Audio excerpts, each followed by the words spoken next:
Chapter 2. There's nobody there, Gunpachiro. You all can't see him? It does sound like the footsteps are coming from that area, but I don't see anyone there.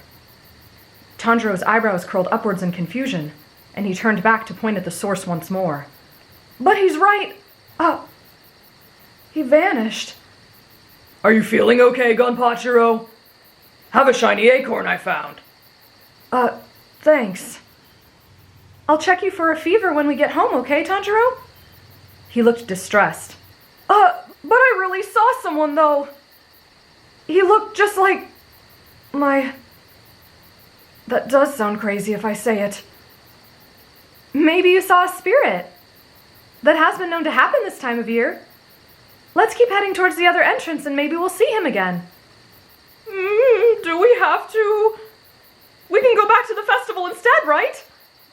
I'll win you a plush toy, Traveler-chan, I promise. One of the great big ones. Come on, Zenitsu. As you pressed on, you noticed more clusters of decorated graves, fresher flowers and little ornamental keepsakes, which meant you must have been getting close to your destination. Shouldn't be much farther now. Hey, why are there mirrors by some of the graves? Urokodaki told me demons can't follow spirits through the mirrors, so it's a safe place for them. Do you mean to tell me demons are going to be a problem for me even after I die? Not if you use the mirrors, apparently. You chuckled at Zenitsu's deflated face. I thought that mirrors were meant to trap the deceased at the gravesite where they belong, so they don't wander around. What if it breaks? Don't even think about it. Huh? That's odd. Tanjiro had stopped in front of a full-length mirror, leaning between a headstone and a tree. What's odd? Why is this mirror empty? What are you talking about, Tanjiro? You observed as he reached out his hand through the frame, only to bump his fist on the glass. What the? He waved his hand in front of it and you approached, stepping up behind him. Peering over Tanjiro's shoulder, you balked in the face of what you saw. Though your hand was resting on his arm, the mirror's image showed no trace of the boy in front of you. Your hand simply hung in midair, sense of touch and sight conflicting. Guys? There's something wrong with this mirror. Inosuke was the first to come investigate. He took off his mask behind Tanjiro, waved a hand in front of the reflective surface, then leaned far over to stare blankly at the back of it. It's a trick, right? Yeah. Like those birthday candles they sell at the train station that don't blow out right away. Just then, Inosuke wordlessly dragged Tanjiro to another small mirror a few headstones away. Inosuke, you don't have to pull so hard. What are you doing? Zenitsu asked in an irritated sort of fashion.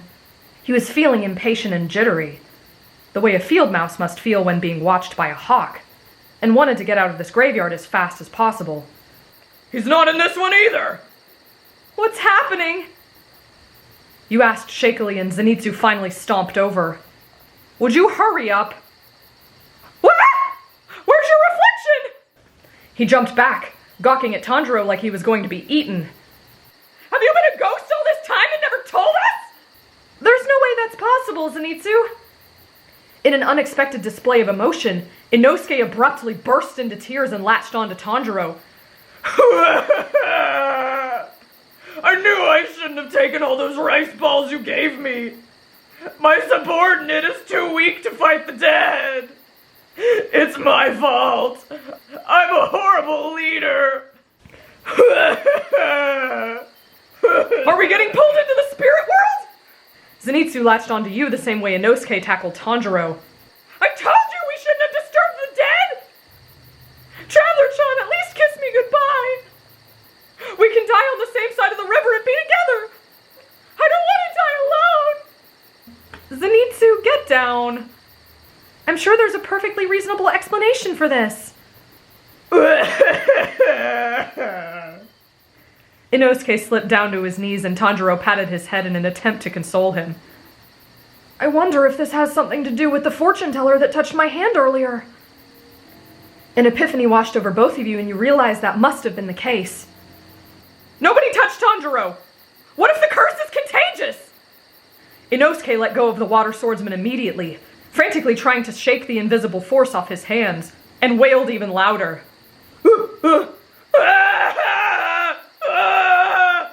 Zenitsu, you're not helping! All right, everyone, just calm down for a second.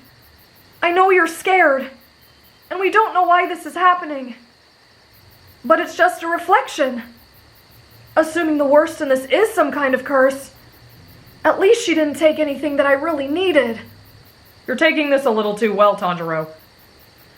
Well, if her powers are anything like a blood demon art, the effects will wear off after a while. If it doesn't, I suppose I can just have someone else cut my hair for me the rest of my life. Considering the fact that I won't be able to see myself, I can always compensate them for the inconvenience. So as long as I'm not in any pain, and it doesn't keep me from trying to help Nezuko, I'm not terribly worried about the curse. If that isn't the most stupidly optimistic thing I've ever... What's wrong, Zenitsu? It's the footsteps again. I think they're... dancing. Traveler-chan! Is he standing behind me? I'm frozen in fear and can't look. You're hearing things. Tanjiro squinted towards the top right corner of the mirror, then turned to look past Zenitsu's rigid, shivering form. Ah, you're right! He's there again! Wah! Before you could respond, Tanjiro took off towards the denser thicket of trees, following nothing into the absolute and utter blackness. Wait, Tanjiro! Don't go off alone! It could be dangerous! But he was already zigzagging through the trees faster than you could keep up. Traveler-chan, don't leave me! He and Inosuke ran after you as the distance between you and Tanjiro widened. Tanjiro! At last the other two caught up, seeing you glance around chaotically in search of your companion. But all you could see was more trees. Where'd he go? I lost him. You fell into despair, trying to catch your breath. I'm worried. I didn't want to get separated before we knew what was going on with him. Ah! And he ran off with Nezuko-chan too! What was he thinking? I think he went this way. You moved to take off into a run, but Zenitsu's hand caught your wrist. Be careful, Traveler-chan. You need to stay close to me. I can't risk losing you. Don't forget, we're in trouble too. What if the invisible person tries to hurt us? We can't see him! I think if he wanted to, he had several opportunities to get the drop on us. It's possible he knows Tanjiro, so he only revealed his presence to him. Assuming he's a ghost, that is. But that doesn't explain his missing reflection. That's true. It's all that fortune teller's fault! She put some kind of spell on Tanjiro! And I bet we're next! Then let's go beat her up until she fixes him! You can't solve all your problems with your fists, moron. Well, I can't just leave my subordinate unguarded! What are you doing? What is he doing? I'm gonna ask the dead people to find him. You and Zenitsu looked at each other, but didn't have a better idea, so you stayed silent and followed him. Passing by a few patches of graves, Inosuke made a handful of quick and jagged changes in direction. How are you going to do that? Easy. I'm just gonna ask them. Just outside the thicker woods was a cluster of headstones, and this is where Inosuke chose to stop. This one feels like a good batch. How do you even... Shut up, I'm busy. He took in a deep breath, filling his chest with air and stretching his arms out wide. I wonder how he's planning on contacting them, you whispered to Zenitsu. Do you think one of his beast-breathing techniques can... Contacting all smelly dead people! Are you insane? You can't say stuff like that, you idiot! We're off to a great start. This is your leader speaking. We're all gonna die!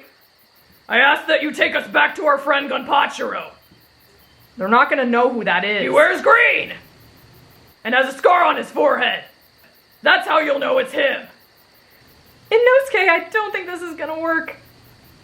And don't bother the demon girl he's carrying. She's nice. Oh, that's really gonna convince them to, Huh?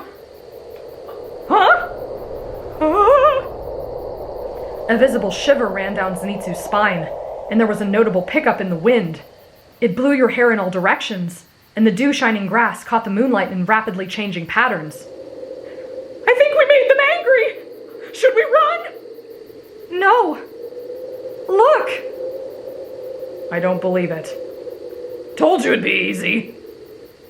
How is the grass glowing like that? It's making a path. Ooh, it's shiny like a beetle. He was grabbing handfuls like he was picking beautiful flowers. We're supposed to follow it, idiot. Ow. Tanjiro groaned on the ground, having taken a considerable tumble down a steep hill. He then noticed his sister sprawled out in front of him, blinking up at the harvest moon. Nezuko! I'm so sorry. That must have been such a rude awakening. I had to jump over a few headstones to keep up with his footwork. And I fell. I should have been watching where I was going. I didn't hurt you, did I? Mm-mm. Good.